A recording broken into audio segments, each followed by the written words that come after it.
Bollywood silver screen presenting Eternals. कहानी की शुरुआत होती है 5000 बीसी से, जहां पर सेलेस्टियल को दिखाया जाता है जिसने सूरज को पूरे ब्रह्मांड को बनाया। धरती भी उसी की रचना है, लेकिन धरती पर जब इंसान हुए तो यहाँ पर डीप स्पेस से कुछ खतरनाक क्रीचर्स भी आ गए। इन्हें डेविएंट्स कहा जाता था। इसीलिए सेलेस्टियल ने इंसानों को बचाने के लिए अपने 10 सुपर हीरोज को एक स्टारशिप से धरती पर भेज दिया। इन सब ने मिलकर एक एक करके सभी डेविएंट्स का खात्मा कर दिया। इसके बाद ही इंसानों के साथ धरती पर ही रहने लगे, लेकिन जल्द ही इनके विचार आपस में नहीं मिले और इन्होंने फैसला कर लिया कि ये अपनी अपनी राह पर अलग अलग चले जाएंगे। और इस तरह से ये सुपर हीरोज, जिन्हें एटर्नल्स कहा जाता है, एक दूसरे से अलग हो गए। अब प्रेजेंट टाइम का वक्त दिखाया जाता है, जहां पर इन्हीं 10 सुपर हीरोज में से एक लेडी, जिसका नाम सर्सी है, वो लंदन के एक म्यूजियम में पढ़ाती है। यहाँ पर एक पढ़ाने वाले प्रोफेसर को वो पसंद भी करती है। ये दोनों एक दूसरे को डेट करते हैं। अब जब सर्सी म्यूजियम में पढ़ा रही होती है, तभी यहाँ पर सब कुछ हिलना शुरू हो जाता है, जिस वजह से दीवार पर लगी हुई पत्थर की एक बहुत भारी कलाकृति उसके स्टूडेंट के ऊपर गिरने वाली होती है। पर तभी सर्सी उसे हाथ लगाती है और रेत में बदल देती है। दरअसल उसके अंदर ऐसी पावर होती है कि वो किसी भी चीज को रेत में बदल सकती है। वहीं दूसरे एटर्नल को दिखाया जाता है जो धरती पर दूसरों का रूप बदल कर रहता है। दरअसल वो किसी का भी रूप धारण कर सकता है। हालांकि इन्हें आज धरती पर पूरे 7000 साल हो चुके हैं, लेकिन इनकी उम्र एक दिन भी नहीं बढ़ी। इस एटर्नल का नाम स्प्राइट होता है, जो सर्सी के साथ ही रहता है।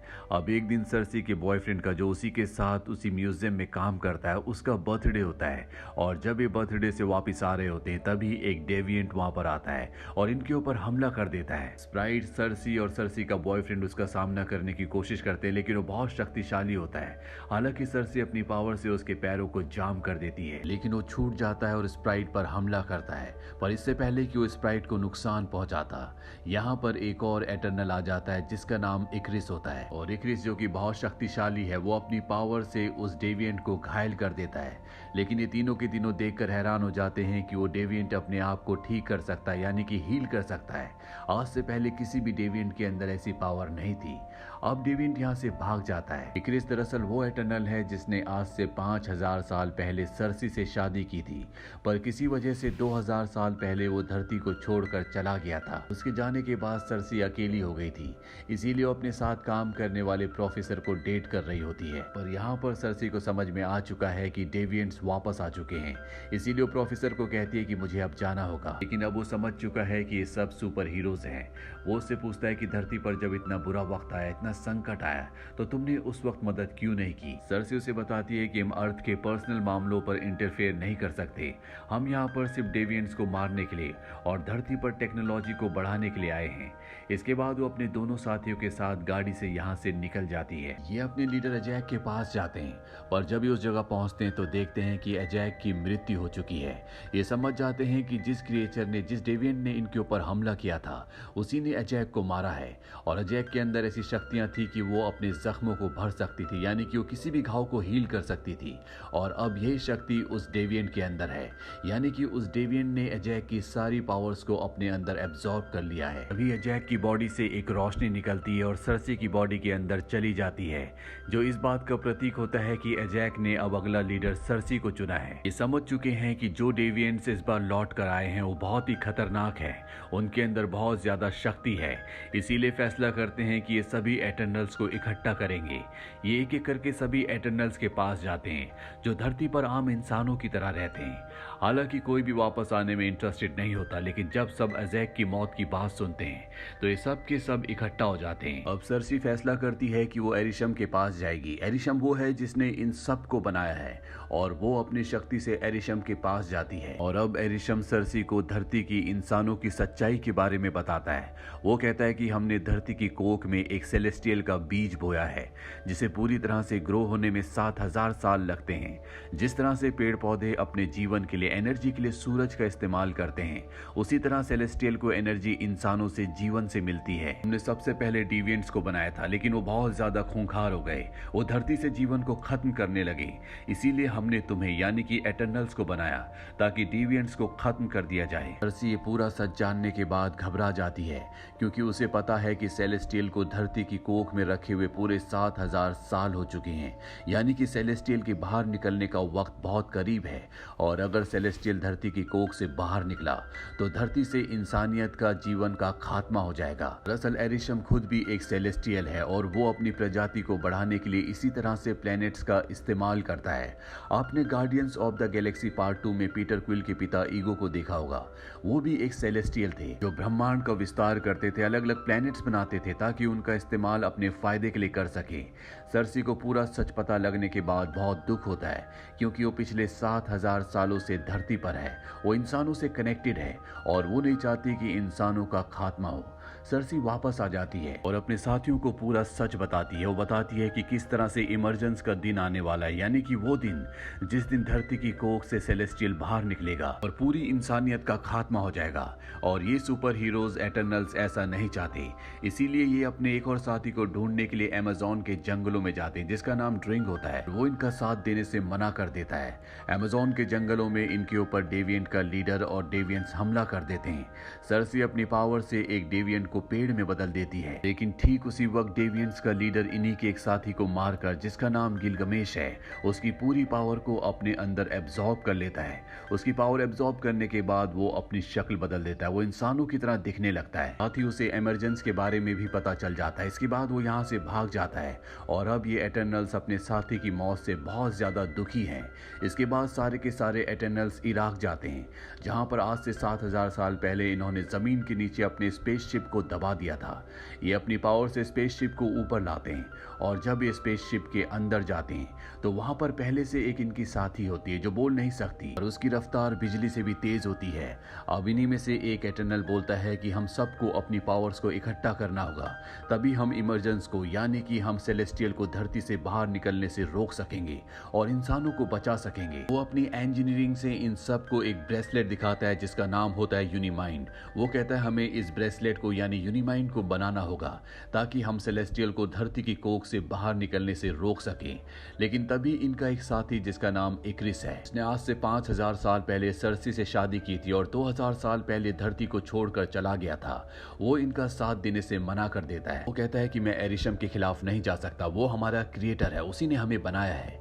और इसके बाद इक्रिस सबको पूरा सच बताता है। वो कहता है कि हमारे लीडर एजैक ने मुझे इमरजेंस के बारे में आज से कई 100 साल पहले बताया था। इसके बाद मैं चला गया और आज से 6 दिन पहले जब मैं वापस लौट कर आया तो उसने मुझे एक बार फिर से इमरजेंस के बारे में कहा। उसने कहा कि हमें इमरजेंस को रोकना होगा, यानी कि सेलेस्टियल को धरती की कोख से बाहर निकलने से रोकना होगा।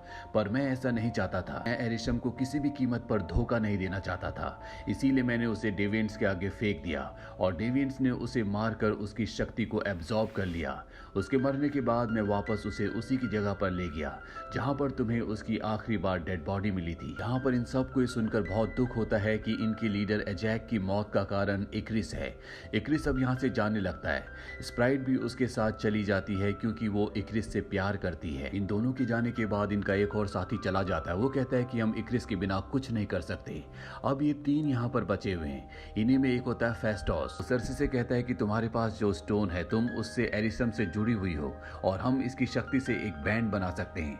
वो इस स्टोन से एक बैंड बनाता है और अब ये सब के सब अपना स्पेसशिप लेकर इंडियन ओशियन यानी कि हिंद महासागर पहुंच जाते हैं जहां पर एक ज्वालामुखी है और यहीं से वो सेलेस्टियल निकलेगा। क्रिस और स्प्राइट पहले से यहां पर होते हैं जो इनके स्पेसशिप को देख लेते हैं और जब ये तीनों अपने बैंड्स की पावर से, अपने दिमाग की पावर से इस इमरजेंस को रोकने की कोशिश कर रहे होते हैं, तभी क्रिस इनके ऊपर हमला कर देता है जिससे सब के सब डिस्ट्रैक्ट हो जाते हैं और अब इनके बीच में एक घमासान लड़ाई शुरू हो जाती है। सर्सी कहती है कि मैं ज्वालामुखी के पास इमरजेंस को रोकने जा रही हूँ, तुम इक्रिस को रोको। सर्सी ज्वालामुखी के पास पहुंच जाती है और वहां सब के सब इक्रिस से लड़ रहे होते हैं। यहाँ पर डेविएंट का लीडर भी आ जाता है, वो भी इनके ऊपर हमला कर देता है। वहीं सर्सी को दिखाया जाता है कि जब वो आगे बढ़ रही होती है और तभी स्प्राइट उस पर हमला करके उसे जख्मी कर देती है। वो सर्सी को बताती है कि मैं 7000 सालों से धरती पर हूँ लेकिन मैंने कभी भी प्यार को महसूस नहीं किया और अब मैं इक्रिस से प्यार करती हूँ, इसीलिए मैं उसका साथ दे रही हूँ। और इससे पहले कि उस सर्सी को और भी नुकसान पहुंचाती, पीछे से ड्रिग आकर उसके सिर पर प्रहार करता है जिससे वो बेहोश हो जाती है। वहीं गुफा के अंदर डेविएंट्स के लीडर को दिखाया जाता है जो थीना से लड़ रहा होता है। थीना को अपने कब्जे में कर लेता, उसे जकड़ लेता और उसकी शक्तियों को एब्जॉर्ब करना शुरू कर देता है। दरअसल थीना बार बार अपनी दूसरी दुनिया में चली जाती थी, यानी कि सपनों की। और थीना के अंदर ऐसी पावर भी होती है जिससे वो खतरनाक से खतरनाक हथियार एक पल में निकाल सकती है। और तभी उसे होश आता है और उसके हाथ में 2 खतरनाक हथियार होते हैं जिससे वो डेविएंट्स के लीडर को मार देती है। वहीं इमरजेंस शुरू हो चुका है, यानी कि धरती की कोख से अब सेलेस्टियल बाहर निकल रहा है। सर्सी अपनी पावर से इस पूरी जगह को मार्बल में बदलना शुरू कर देती है ताकि ये पूरी जगह जम जाए और सेलेस्टियल बाहर ना निकले। क्रिस जब ये देखता है तो सर्सी को मारने के लिए उस तरफ बढ़ चलता है, लेकिन तभी उसे वो पल याद आते हैं जो उसने सर्सी के साथ बिताए थे। ये दोनों हजारों साल पहले पति पत्नी थे और यहाँ पर अब उसका मन बदल जाता है। उसे एहसास होता है कि वो गलत साइड था, इसीलिए वो और स्प्राइट भी बाकी एटर्नल्स के साथ मिल जाते हैं, जिससे सर्सी की माइंड की पावर और भी बढ़ जाती है और वो इस पूरी जगह को मार्बल में बदल देती है, जिससे सेलेस्टियल पूरी तरह से बाहर नहीं आता। हालांकि उसका सर और हाथ बाहर आ चुका होता है, लेकिन इक्रिस के दिल में गिल्ट होता है, इसीलिए वो खुद सूरज की तरफ निकल पड़ता है। वहीं स्प्राइट सर्सी से कहती है कि वो अब एक ह्यूमन में बदलना चाहती है। सर्सी के पास अभी भी यूनिमाइंड की पावर होती है, इसीलिए वो स्प्राइट के कहने पर उसे एक ह्यूमन बना देती है, यानी कि अब वो एक आम इंसान है। इमरजेंस के रुकने से धरती अब पहले की तरह नॉर्मल हो गई है, लेकिन अब 6 एटर्नल्स बचे हैं जो 2 टीम में बढ़ जाते हैं, यानी कि 3 धरती पर रह जाते हैं और 3 अपने स्पेसशिप में बैठकर यहाँ से निकल जाते हैं। अब जो 3 धरती पर बचे होते हैं उसमें एक होती है सर्सी, दूसरा किंगो और तीसरा फास्टोस।